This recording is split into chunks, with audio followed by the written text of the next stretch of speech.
Welcome to Data Engineering Studies. In this Pandas playlist, we are going to see an interesting Pandas data manipulation. Today, we are going to work on two real-time scenarios using customer data. By the end of this video, you will understand how to categorize data into groups and calculate aggregation statistics. These are fundamental skills required for creating ETL pipelines and data analysis. Here is our sample data. We have three columns: name, age, and status. We have 10 records with varying ages and statuses. The first scenario is age groups. Our requirement is to segregate customers into three age categories: age less than 30, age between 31 and 40, and age greater than 41. We are going to print the groups in list starting from elder to younger. That is, age greater than 41 comes first, age between 31 and 40 comes second, and age less than 30 as the third element in the list. The second scenario is overall active percentage. We need to print the percentage of the customers who are active. Out of 10 customers, 6 customers are active. So our overall active percentage is 60. We are going to print 60 as our output. I hope the question is clear. Now let's get into the implementation. I am into my project directory in Visual Studio Code, and here is my data file, sampledata.csv. Here are the 10 records. Let me create a new file to work on our code. I'm going to save my file as program.py. As a first step, we have to import the Pandas library. Import Pandas. I'm going to alias it as PD. Next, we have to read this CSV file and we are going to create a data frame. I'm going to name my data frame as df equals to pd dot read CSV, and inside parenthesis, I'm going to mention my file name.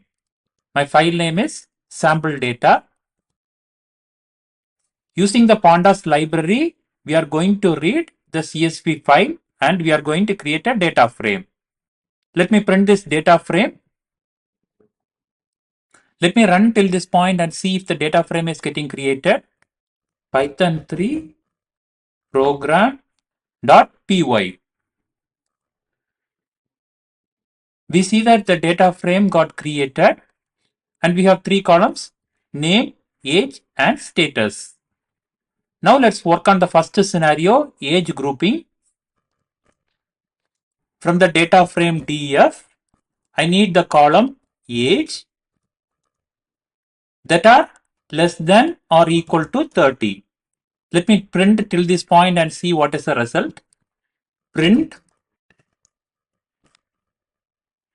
We see here that the records that satisfies this condition are set to true, and the records that doesn't satisfy the condition are set as false. For example, the first record is true. For John Smith, the age is 28. From this data frame, we need only the records which are true. For that, I am going to use def of this condition. Now let me print this.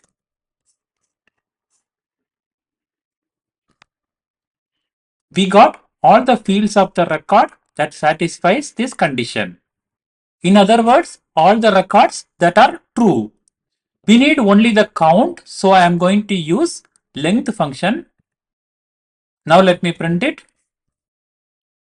We got the result as 3. I'm going to save this value in a variable. I'm going to name it as age less 30 equals to this condition. Now let's work on the next age group. We are going to find the customers between age 31 and 40. So we need to verify two conditions.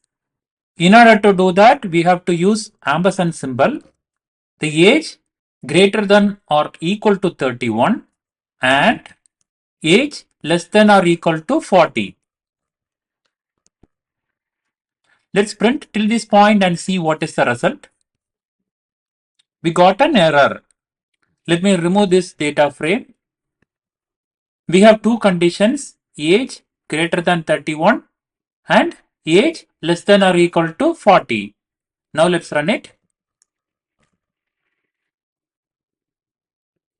We got an error that true value of series is ambiguous.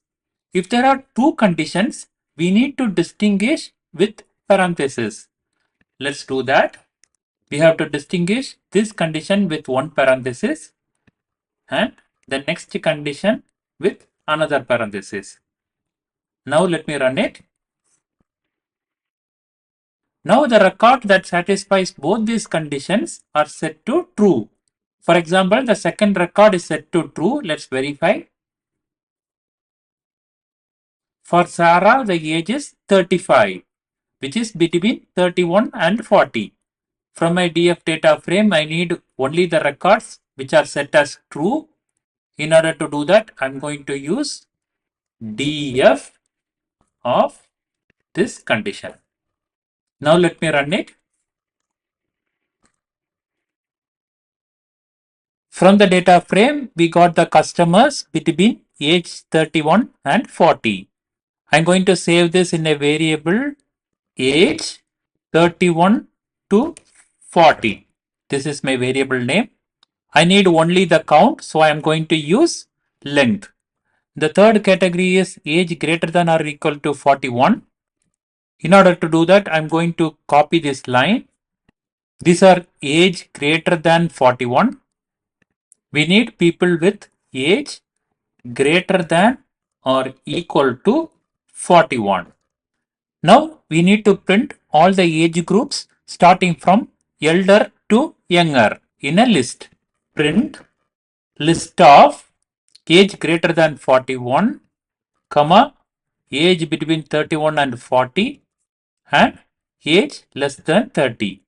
Now let's print this result. We have completed the first scenario. The next scenario is to calculate the active percentage. In order to find the active percentage, we need to filter based on status and check if the status is active. In order to do that, I'm going to use the data frame. For the column status, if the value is active, for those records, the value will be set as true. For the remaining records, the value is set as false. Let's print till this point. The records which are active is set as true. The remaining record is set as false. We need only the records which are true.